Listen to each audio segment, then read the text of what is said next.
Tenemos como segundo invitado también aquí al asambleísta de Creo, por Creo, Jorge Pinto Dávila, con quien vamos a hablar la ley, este proyecto de ley de uso de la fuerza progresiva, la ley que estamos esperando los ecuatorianos para poder tener herramientas jurídicas a fin de poder contener esta avalancha de delincuencia que estamos viviendo desde hace algunos meses atrás. Primero, muy buenos días, señor asambleísta.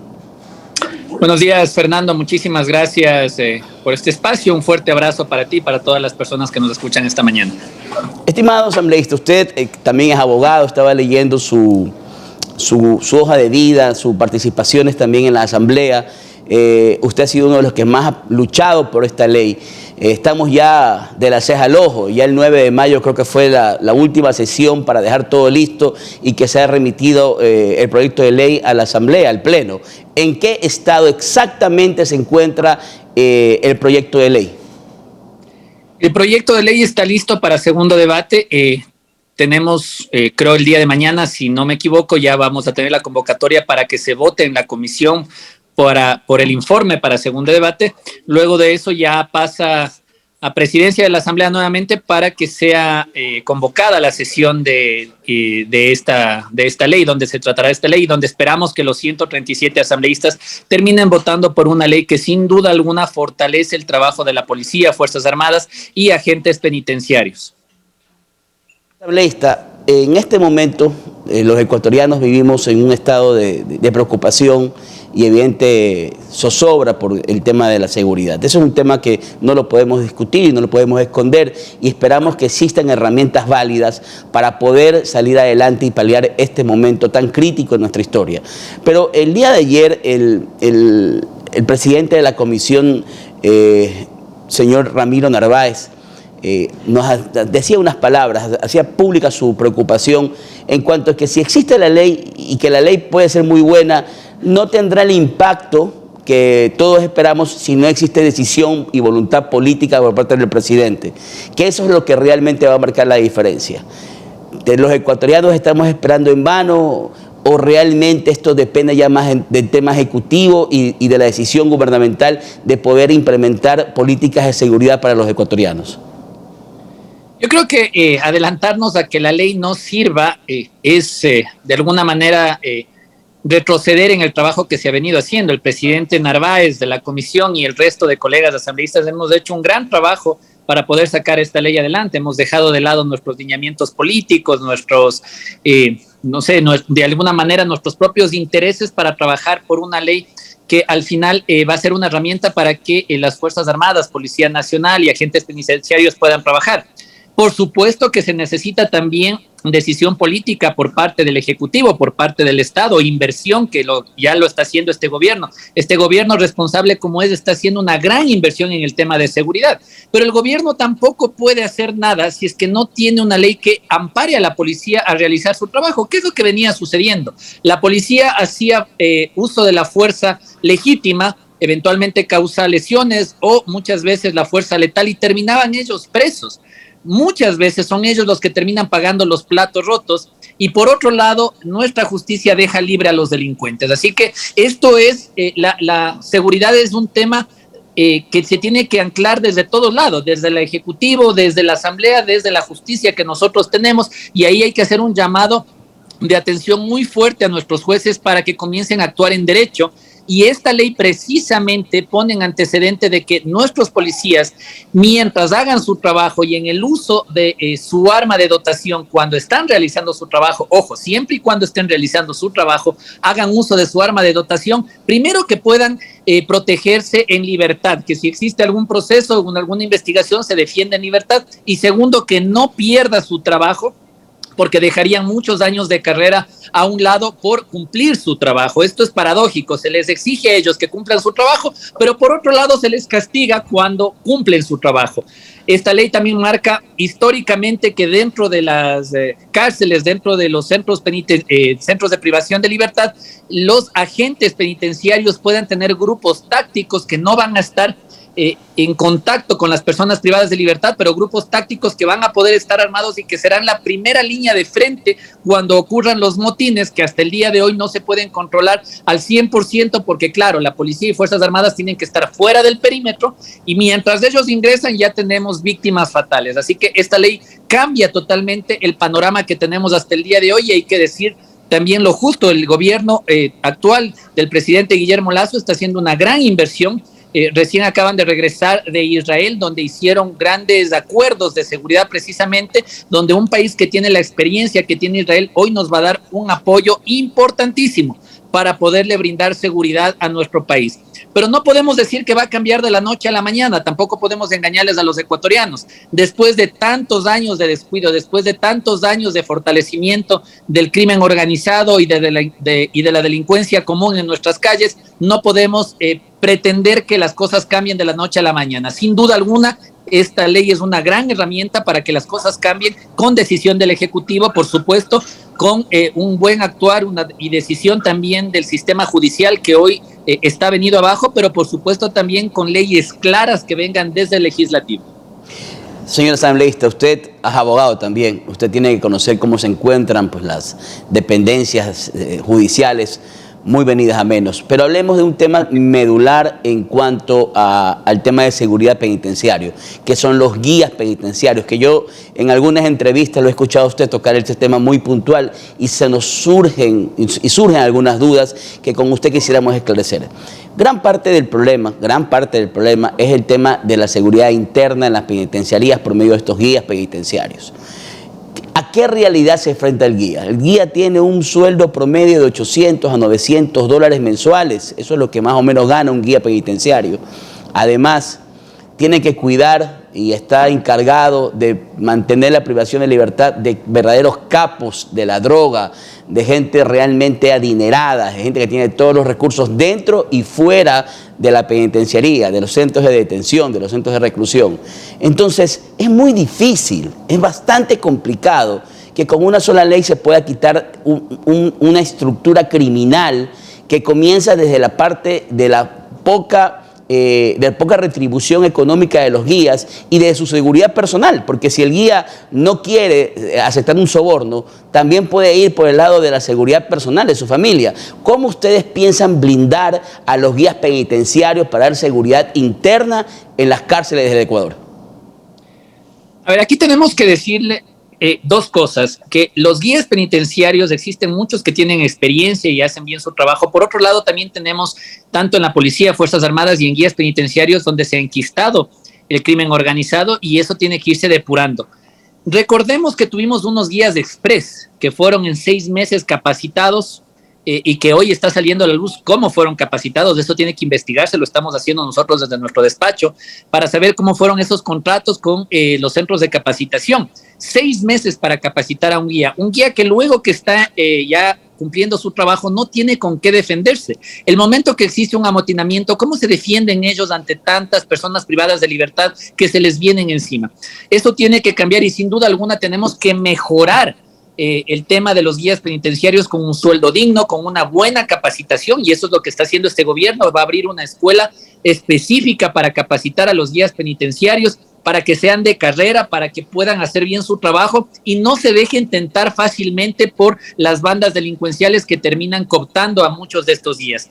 Lo que se va a hacer es capacitar a estos nuevos guías penitenciarios, y dentro de estos días se va a escoger a los mejores elementos. Asumo yo que eso va a ser, bueno, eso ya tendrá que determinarlo el reglamento, pero asumo que así va a ser, escoger a los mejores elementos para que puedan ser grupos tácticos que permite esta ley, para que puedan utilizar armas dentro de los centros privados de libertad, y de esa manera mantener el control que hoy no se lo tiene, y que de alguna manera este gobierno ha logrado de alguna forma frenar todo este tipo de matanzas, pero que si seguimos como seguimos se van a seguir dando acontecimientos como el que sucedió últimamente en Santo Domingo. Así que sin duda alguna tenemos que preocuparnos de los guías penitenciarios, darles una buena capacitación, tratarlos bien, pagarles un sueldo digno, para evitar que ellos terminen siendo cooptados por las bandas delincuenciales, y también depurar a los guías penitenciarios, quienes son ya parte de estas bandas. Se está haciendo una investigación a profundidad. Entiendo que de eso se está encargando el SNAI, se está encargando también el centro de inteligencia para determinar quiénes de estas personas están dentro de las bandas delincuenciales y quiénes han permitido el ingreso de armamento. Jorge, eres un asambleísta del gobierno, eres un asambleísta de Creo, evidentemente tú has tenido tus ideas para llegar a la asamblea, cumples ya un año cumple esta asamblea, y realmente quisiéramos escuchar por parte de los que mantienen la línea del gobierno, efectivamente hombres de convicción que piensan y que creen que están haciendo lo mejor por la patria, hacer una autocrítica, ¿no? ¿Qué fue lo que le faltó al gobierno de Guillermo Lasso en este primer año que espera o esperas tú que se remedie en su segundo año de mandato? ¿Qué le faltó a Guillermo Lasso para poder implementar todas esas ofertas de campaña que nos decían que el país se solucionaba en los primeros días del gobierno, en las primeras horas del gobierno? ¿Qué sucedió, estimado Jorge? Bueno, eso es una utopía, ¿no? Pensar que un gobierno puede solucionar en los primeros días algo es mentirnos a nosotros mismos. Este gobierno lo que sí hizo fue vacunar a 9 millones de personas en 100 días y eso es algo histórico, por lo cual hoy podemos andar sin mascarilla, se ha reactivado económicamente el país. Lo que creo que sí nos ha faltado, y lo digo como autocrítica, es una mejor comunicación en cuanto a todo lo que sí se ha hecho. Porque claro, a veces los ecuatorianos nos olvidamos de lo que ha venido pasando, de lo que se ha venido haciendo y dejamos de lado lo que se ha hecho bien. Por ejemplo, una buena vacunación. Pero ¿qué pasa después de la buena vacunación? Donde se concentró el gobierno para que esto suceda. Primero tenemos una economía más sólida, tenemos estabilidad que nos permite la inversión económica extranjera. Luego de la vacunación se han recuperado trabajos, en este momento 350,000 trabajos que se han recuperado y se ha reactivado de esa manera económicamente a varias familias. Reducimos el déficit gigantescamente, bajamos el riesgo país. En este momento se ha puesto la casa en orden. El primer año fue para poner la casa en orden. Y hoy viene el año de la recuperación de trabajo, de la inversión extranjera, de volver a reactivar económicamente a un país que nos dejaron casi en soletas, lleno de deudas, sin recaudación fiscal. Eso también, este es uno de los gobiernos que históricamente en un año ha comenzado a recaudar impuestos, pero me refiero, por ejemplo, al IVA, la recaudación fiscal ha subido. Eso significa que los negocios se están reactivando, porque negocio que se reactiva paga más IVA. Entonces, de esta manera se está recuperando la economía de nuestro país. Así que hemos hecho muchísimas cosas. Estos acuerdos internacionales que sin duda alguna nos están llevando a estar en los ojos del mundo y en los ojos de los inversionistas mundiales. Por primera vez, eso hay que decirle al país, por primera vez el gobierno está en este momento con los GAT, ha pagado todas sus deudas y está al día. Por primera vez, esto es histórico. Hace muchísimo tiempo un gobierno no estaba al día con los GAT. En este momento el gobierno está al día con los GAT. Más de 60 millones desembolsados en crédito para oportunidades. Esto hay que decirle al país. Lo que nos ha faltado, y tengo que ser autocrítico, es tal vez comunicar mejor lo que se ha hecho. Porque sin duda alguna, existen críticas por muchos ecuatorianos y está bien porque siempre tienen que exigirle más a los políticos y más a su gobierno, pero tampoco les hemos comunicado a ellos todo lo que se ha venido haciendo. Pero se respira una relativa paz en nuestro país. En este gobierno no ha existido persecuciones, nos hemos concentrado en trabajar por el país, en recuperar inversión, en poner créditos baratos a bajo interés para las personas que lo necesitan, para que reactiven sus negocios, una vacunación exitosa, que ya lo dije, a subir a $425 el salario, que es parte de una de las promesas de campaña. No nos olvidemos que el presidente Guillermo Lasso ofreció de que el salario mínimo iba a subir a $500 durante los 4 años. Pues todo eso se ha venido cumpliendo. El problema es que no lo hemos comunicado de la manera adecuada y creo que eso se tiene que ir corrigiendo. Pero más allá de eso, no se ha detenido el trabajo que viene haciendo este gobierno y que venimos haciendo desde la bancada del Acuerdo Nacional en la Asamblea para sacar adelante las leyes que el país necesita. Jorge, tú eres un hombre de línea y eres un hombre importante dentro de la estructura de Creo, pero podemos ir un poquito más allá. Se le reconoce al gobierno sus éxitos, sus logros. Aquí mismo, en esta misma tribuna, se ha hablado de su gestión. Ministros que sí despuntan, como el ministro de Producción, la ministra de Educación, el mismo ministro del Interior. Tiene un buen gabinete, al menos en las áreas estratégicas. El presidente Lasso ha tenido una buena visión, porque son ministerios que han despegado y que efectivamente, como de la producción, tienen números espectaculares, números que no han existido anteriormente. Hablemos también de la macroeconomía. Los números son positivos. La reserva monetaria internacional se ha elevado. Están en niveles que no estaban desde hace 20 años atrás. Sí, estamos hablando de que en los números macros nadie puede discutir que el gobierno de Guillermo Lasso ha sido un gobierno que ha tenido un relativo éxito en su primer año. Tienes toda la razón. Pero vámonos al otro lado, porque este es el eterno problema de los gobiernos de derecha, ¿no? La parte social, porque Macri hizo exactamente lo mismo en Argentina. Tuvo que poner la casa en orden y cuando ya le tocó implementar las políticas sociales, volvió a perder una elección y volvió el país a la centroizquierda, izquierda populista. ¿Qué esperanza tienen los ecuatorianos de que ya la parte social se reactive a partir de este segundo periodo, Jorge? Es tan importante ya evitar estas colas en el IES, en la falta de insumos médicos, porque el dinero ya existe, ya efectivamente ya tenemos otro tipo de economía. ¿Cuándo inyectamos esa economía para que el ecuatoriano de a pie la sienta en su bolsillo? Este año, Fernando, nosotros no nos vamos a demorar hasta el segundo periodo que sin duda alguna, luego del trabajo que va a realizar Guillermo Lasso, va a suceder. Nosotros no vamos a alargar tanto poder hacer una inversión en el tema social. Un año para poner la casa en orden, un año para recuperar la economía. Hemos crecido en el PIB en el 4.3%. Hay cosas, como tú dices, Fernando, que no se pueden negar. Y es que en este año el país se ha recuperado económicamente y ha logrado tener una estabilidad económica, haciéndolo atractivo para el mundo. Este segundo año viene precisamente la inversión en el tema social. Tema social que ha sido descuidado por muchos gobiernos anteriormente. No nos olvidemos que el tema de las medicinas, tanto en el sistema público como en el IES, no es un tema de hoy. Este es un tema de negociados truchos que venían haciendo anteriormente, a los cuales estaban acostumbrados, donde compraban por miles de aspirinas o acetaminofén o paracetamol y era lo único que le entregaban al paciente. Porque claro, ahí estaba el negociado que ellos hacían y por eso se han encontrado incluso medicinas enterradas o en bodegas pudriéndose, caducadas, porque compraban excesivamente lo que no tenían que comprar.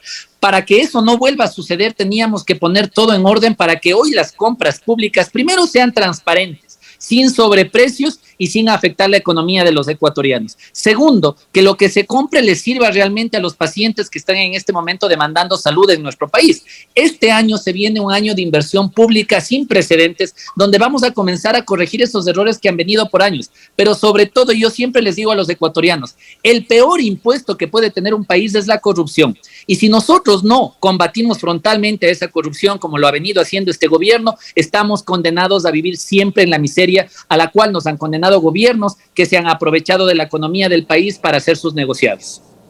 Jorge, ¿te tendremos como candidato a la alcaldía de Quito en estas elecciones? No, Fernando, la verdad es que yo estoy muy concentrado en el trabajo que estamos haciendo en la Asamblea Nacional. Estoy aprendiendo, todo político sigue aprendiendo todos los días y sin duda alguna estoy interesado también por mi ciudad. Cuando tomen la decisión de quién sea el candidato, nosotros vamos a apoyar a ese candidato frontalmente porque Quito necesita cambios inmediatos.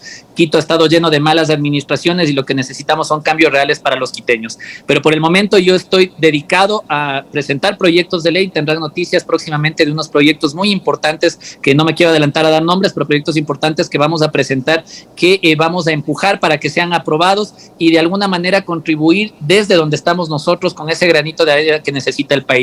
Seguiremos trabajando en esta línea porque creemos en un país libre, en un país democrático, en un país con inversión transparente, en un país sin corrupción, que no se consigue de la noche a la mañana, pero esta lucha no puede claudicar y sabemos que existen buenos ecuatorianos que están en el mismo camino trabajando porque el país salga adelante. Jorge, para finalizar, esta pregunta es una pregunta de cajón porque la votación de Creo en Quito fue histórica en la última elección. ¿Qué nombres barajan ustedes para la alcaldía de Quito? Mira, sabemos que se han reunido ya a conversar con el presidente de la República varias personas. No me quiero adelantar nombres, hay buenos candidatos. Bueno, sí te podría decir, Fernando, que sé que se ha conversado, por ejemplo, con Pedro Freire, se ha conversado con Luz Helena Coloma, se ha conversado con otras personas adicionalmente, pero la decisión todavía no está tomada y, por supuesto, nosotros tenemos que ser orgánicos y respetaremos la decisión del presidente de la República, de nuestro presidente nacional de Creo y respetaremos esa decisión y apoyaremos para que al final tengamos un alcalde que cambie la visión de Quito, lo que tenemos hoy como ciudad, y que tengamos una ciudad donde valga la pena vivir, porque los quiteños estamos cansados de tanto bache, ya aparece la luna, estamos cansados de tanta basura en las esquinas, estamos cansados de un tráfico invivible porque no tenemos un buen plan de vialidad, estamos cansados de la corrupción que ha vivido también el municipio de Quito, y eso no se puede permitir. Como buen quiteño, como buen ecuatoriano, esperamos que la capital del Ecuador salga adelante y ojalá podamos tener un alcalde que realmente ayude a esta ciudad a salir de este bache en el que nos han dejado estas otras alcaldías que no han tenido un horizonte para dónde trabajar. Muchas gracias al asambleísta Jorge Pinto Dávila por acompañarnos, asambleísta por Creo, en esta mañana, para contarnos avances sobre la ley del uso de la fuerza progresiva y también sobre la situación y la coyuntura política luego del primer año de gestiones del presidente Guillermo Lasso. Muchas gracias, Jorge, por estar con nosotros el día de hoy. Fernando, muchísimas gracias, un buen día. Bueno, con esto terminamos el bloque de entrevistas. Hemos tenido dos invitados que nos han hablado de tópicos distintos. Realmente la opinión de John Dunn es muy interesante desde el punto de vista de un arquitecto urbanista en cuanto a la obra conocida del muralista San Miguel, un español que ha sido pues un aporte cultural financiado por la Embajada de España en el Ecuador. El gobierno de España, que ha dado esta obra a los ecuatorianos, puede llamar a la polémica, puede tener opiniones encontradas, pero es una manifestación artística de un conocido muralista. Cada uno tendrá su gusto en cuanto a qué tan necesaria era o no la obra y efectivamente qué tanto puede exacerbar los ánimos de personas que sienten que también efectivamente tienen derecho a hacerlo, pueden sentirse ofendidas por no estar de acuerdo con la forma en que se tendría que conmemorar el bicentenario de la batalla del Pichincha. Y también con el asambleísta Jorge Pinto. Con Jorge, asambleísta por Creo, hemos hablado de una ley que es básica, fundamental para poder contrarrestar una ola delincuencial y de inseguridad que vive el Ecuador desde ya hace algún tiempo atrás. Pero también hemos hablado de la coyuntura política dentro de la Asamblea Nacional y la posición de Creo, que efectivamente ha hecho una especie de autocrítica en cuanto a que este primer año ha sido un año para poner en orden la casa en la parte económica. Nos hablan de que las finanzas públicas están sanas y que ellos han tenido resultados favorables en la parte macro, y eso contrastado con la realidad es cierto, efectivamente es así, y que la parte social, y esto es muy importante porque esto es parte de la autocrítica, que tenemos que también nosotros entenderla y tenemos que también esperar que se cumpla, va a venir ya en el segundo año del mandato del señor presidente Guillermo Lasso. Es decir, sí se tiene claro que en la parte social este gobierno no ha cumplido todavía con lo ofrecido. Largas colas en el IES, desabastecimiento de medicinas. Realmente el tema en la parte social es deuda y es pendiente y es nota reprobatoria para su primer año al señor presidente Guillermo Lasso, que esperamos por el bienestar de todos los ecuatorianos mejore en su segundo año. Ya hay dinero, señor presidente, ya hay dinero, impuestos como nunca, pagados como nunca, valores de petróleo que estuvieron muy por encima del presupuestado para este año. Señor presidente, a la parte social hay que dedicarle ya, ahora sí, hacerla prioritaria, porque el ecuatoriano de pie no siente el beneficio del manejo externo de la economía ecuatoriana. Con esto finalizamos el día de hoy, esperando contar el día de mañana con su presencia.